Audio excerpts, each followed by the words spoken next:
Salam, selamat pagi, sahabat-sahabatku dimana saja berada, saudara-saudaraku yang terkasih. Pada pagi ini kita akan mendengarkan bacaan renungan pagi. Mungkin ada saudara-saudara yang ingin untuk mengikuti bersama kita mendengarkan bacaan renungan pagi di renungan pagi kita pada pagi ini, bisa memberikan komentar gabung, maka saya akan mengundang untuk kita sama-sama mengikuti renungan pagi di pagi hari yang indah ini. Oke, sebelum kita mendengarkan bacaan renungan pagi, mari kita mendengarkan lagu pengantar renungan pagi kita pada pagi ini.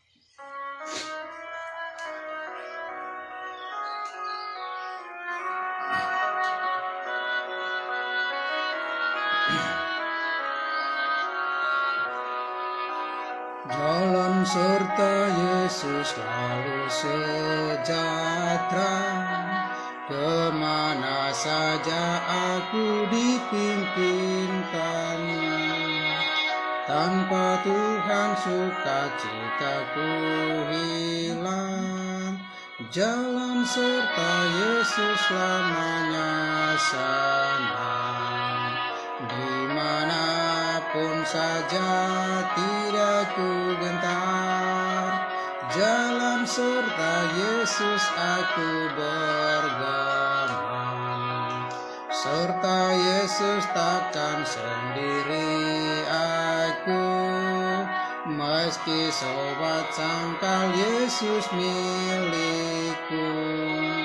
Tangannya memimpin di jalan sepi, serta Yesus aku selalu memuji.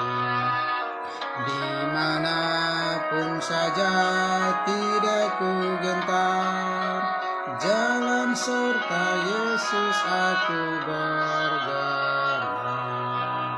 Serta Yesus ku tidur dengan tenang, meski bayang maut selalu menghadangku. Waktu bangkit aku masuk negeri terang, sana serta Yesus oh sungguh senang. Dimanapun saja tidak ku gentar, jalan serta Yesus aku bergemar. Terima kasih. Marilah kita bersatu di dalam doa. Tuhan Allah Bapa, Allah yang bersemayam di tahta kerajaan sorga, Allah yang penuh kasih, Allah sumber segala kehidupan.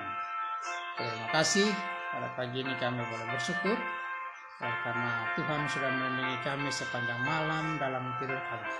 Hingga pada pagi hari yang indah ini Tuhan, kami boleh dapat dibangunkan dengan tubuh yang segar, boleh menggelar pagi di pagi hari yang baru ini. Terima kasih Tuhan, pada pagi ini kami hendak mendengarkan bacaan firman-Mu melalui bacaan renungan pagi.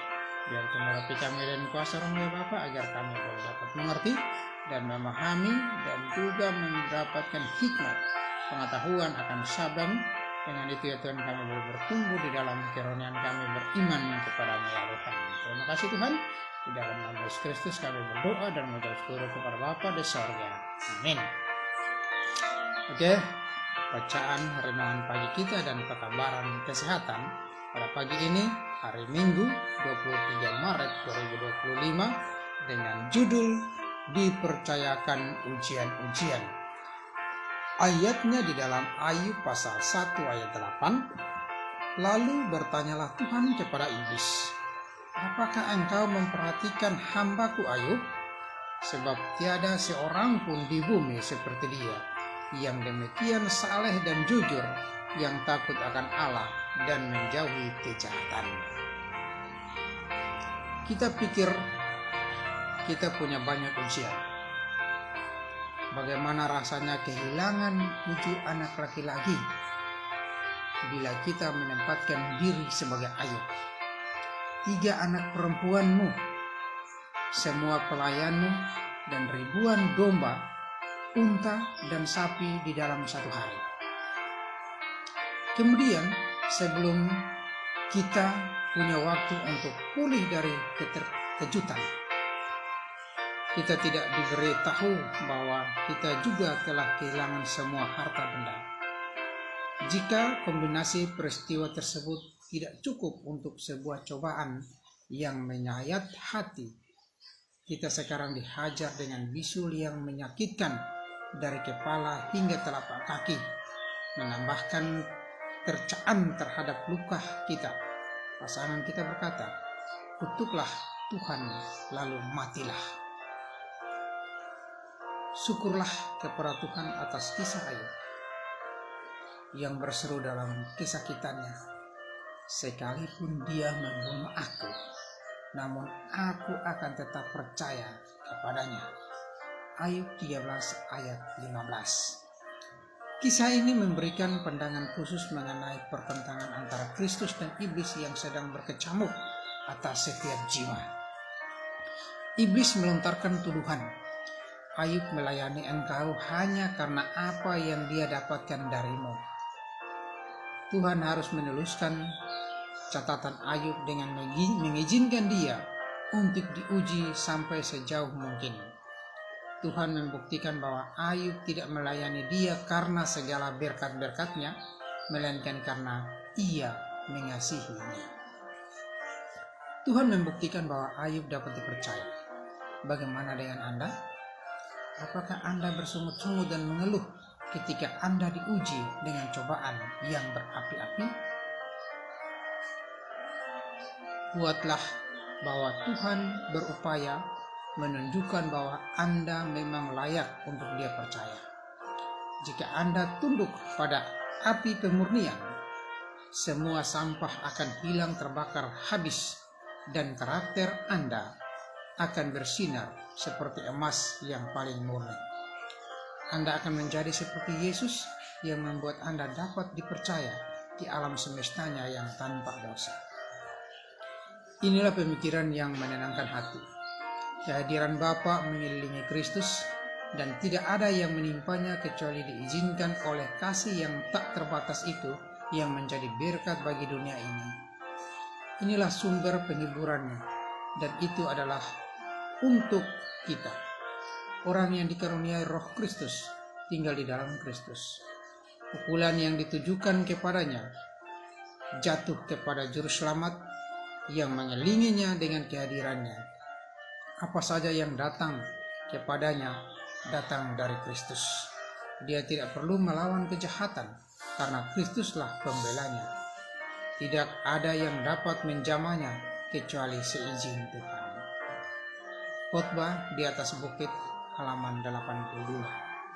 Saudara, terlepas dari apa yang terjadi dalam hidup Anda saat ini, dapatkah Anda berkata seperti Ayub, "Sekalipun dia membunuh aku, namun aku akan tetap percaya kepadanya"? Terima kasih saudaraku yang terkasih dalam Tuhan Yesus Kristus. Di mana bacaan renungan pagi kita pada pagi ini, kisah daripada Ayub. Ketika kita membaca buku Ayub, bagaimana kita menghadapi begitu kerasnya ujian yang Ayub alami. Dari semua harta bendanya habis, anak laki-laki, anak perempuannya lenyap dalam sekejap mata. Luka yang menyayat tubuhnya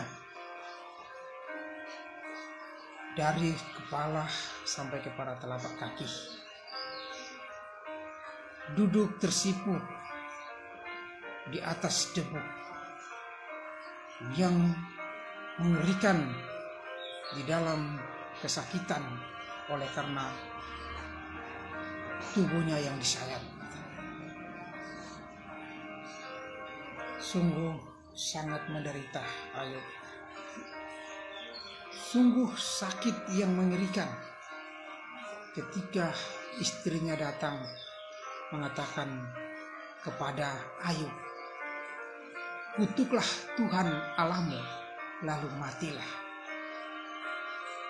Istri yang begitu tidak menahan penderitaan, melihat penderitaan yang dialami oleh Ayub. Istrinya tidak menahan semua penderitaan itu, sehingga ia putus asa dan ia berkata kepada Ayub, "Kutuklah Tuhan Allahmu, lalu matilah." Tetapi Ayub tetap setia. Dengan penderitaan ujian itu, ia tetap setia.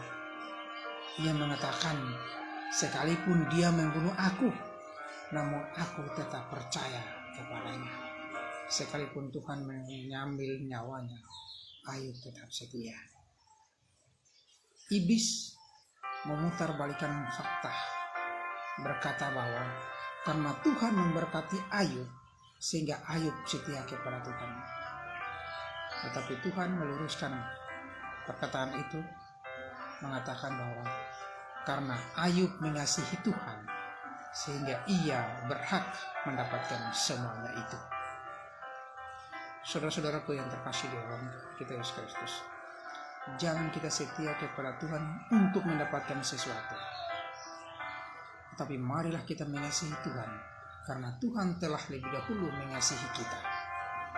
Dengan kita mengasihi Tuhan, maka semua pasti Tuhan akan berikan kepada kita. Jangan kita setia kepada Tuhan karena mengharapkan sesuatu, motivasi kita, tetapi kita setia kepada Tuhan karena Tuhan telah lebih dahulu mengasihi kita. Oleh sebab itu, menjadi berkat bagi kita pada pagi ini, firman Tuhan memotivasi kita agar kita tetap setia kepada Tuhan, terus setia kepada Tuhan, karena Tuhan sudah memberikan kepada kita nafas hidup. Dengan nafas hidup, kita boleh memuji, memuliakan nama Tuhan, karena Tuhan mengasihi kita, dan kita pun harus mengasihi Tuhan. Dengan itu Tuhan akan melimpahkan berkat-berkat-Nya kepada kita. Tuhan Yesus memberkati kita. Shalom. Marilah kita bersatu di dalam doa. Terima kasih Tuhan. Terima kasih Bapa atas berkat Tuhan melalui bacaan firman pada pagi ini. Biarlah Tuhan boleh menjadi inspirasi bagi kami, menjadi motivasi bagi kami bagaimana kisah daripada Ayub. Dia begitu setia. Tuhan mengasihinya. Ayub pun mengasihi Tuhan. Dengan kesetiaannya, tantangan yang begitu besar yang dialami, penderitaan yang luar biasa yang dialami oleh Ayub, Tuhan menjadi motivasi bagi kami. Apapun yang kami alami, ujian-ujian yang datang kepada kami, biarlah Tuhan kuatkan iman kami, agar kami boleh tetap setia, tetap berserah kepada-Mu, dan pada akhirnya kami akan mendapatkan kemenangan oleh karena kasih Tuhan, campur tangan Tuhan di dalam setiap ujian-ujian kami. Terima kasih Tuhan. Biarlah Tuhan pada pagi ini kami boleh serahkan semua kehidupan kami di dalam tangan-Mu. Hamba berdoa buat sahabat-sahabatku di mana saja mereka berada, saudara-saudara di mana saja mereka berada. Tuhan senantiasa menyertai, memberkati mereka di dalam setiap kehidupan mereka. Tuhan memberikan kesehatan bagi mereka yang terbaring oleh karena sakit. Tuhan memberkati mereka di dalam setiap penderitaan mereka. Tuhan hiburkan mereka di dalam setiap kehidupan mereka yang sedang mengalami kedukaan. Tuhan, saat ini juga hamba berdoa secara khusus buat saudara-saudara hamba-hamba Tuhan yang berada di Timor Leste, yang saat ini menghadapi tantangan, yang mereka menjalani akan misi Tuhan. Mereka mendapatkan tantangan. Saudara-saudara, ada misionaris, biar Tuhan kuatkan mereka, jauhkan mereka daripada mara bahaya. Dan Tuhan buka pikiran bagi mereka yang menantang akan kebenaran Tuhan, agar suatu saat mereka boleh menerima kebenaran Tuhan di hari-hari yang akan datang. Terima kasih Tuhan, kuatkan kami semua di mana saja kami berada, agar kami boleh tetap setia di dalam setiap ujian-ujian kami boleh tetap setia kepada-Mu ya Tuhan. Terima kasih Tuhan, di dalam nama Yesus Kristus kami berdoa dan mengucap syukur kepada Bapa di surga. Amin. Terima kasih Susi Ani Enilai yang sudah bergabung, dan terima kasih sudah memberikan komentar. Tuhan Yesus memberkati. Dan saudara-saudara yang sudah bergabung, saya minta maaf yang apabila ada yang kurang, mohon diberikan komentar agar saya bisa merubah kekurangan itu untuk menjadi lebih baik. Dan secara khusus, kalau ada yang ingin untuk mengikuti renungan pagi, bisa memberikan komentar gabung supaya saya bisa mengundang untuk bisa melalui live, supaya kita bisa bersama-sama mengikuti renungan pagi. Ataukah ada tanggapan atau pertanyaan, nanti kita bisa berdiskusi bersama supaya menguatkan akan iman kita. Terima kasih. Dan juga jangan lupa, saya sering membagikan melalui YouTube. Jangan lupa like, komen, dan menekan lonceng untuk subscribe agar biar saya bisa live melalui YouTube channel saya. Terima kasih. Salam. Tuhan Yesus memberkati kita. Amin.